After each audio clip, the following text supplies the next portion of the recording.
ঈশান কিষান যখন বোল্ড হলেন সাইম আইয়ুবের বলে, ততক্ষণে পাকিস্তানের গড়া মোমেন্টাম ধুলোর সাথে মিলিয়ে গেছে।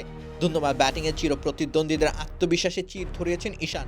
বলকে থমকে দেওয়া উইকেট থামাতে পারেনি ঈশানকে। তিনি নিজের ছন্দে আপন আনন্দে ব্যাট চালিয়েছেন প্রচণ্ড প্রতাপের সাথে।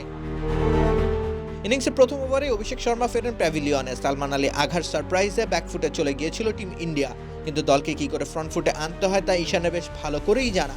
তাই তো তিনি শাহিন আফ্রিদিকে 22 গজে স্বাগত জানান ছক্কা হাঁকিয়ে। পাকিস্তানের প্রিমিয়াম পেসারের প্রথম 2 বলেই ঈশান হাঁকান 2খানা বাউন্ডারি।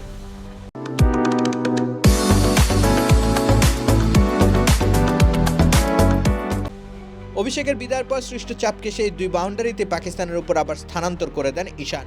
সাইম আইয়ুব কিংবা শাদাব খানের ঘূর্ণি তাকে টলাতে পারেনি। নিজের আপন ঢঙে বাউন্ডারির অবারিত বৃষ্টি ঝরিয়েছেন তিনি 22 গজে।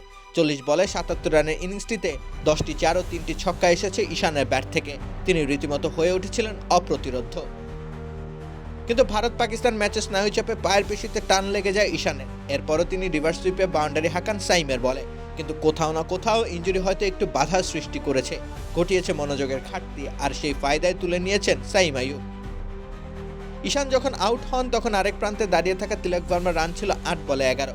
কতটা বিধ্বংসী ছিলেন ঈশান কিষান সেটা নিশ্চয়ই আর না বলে দিলেও চলছে। তার ওই ইনিংসটির কারণেই প্রথম ওভারে সালমানের এনে দেওয়া মোমেন্টামকে ক্যাপিটালাইজ করা হয়ে ওঠেনি পাকিস্তানের। রাকিব হোসেন রুম্মান, খেলা 71।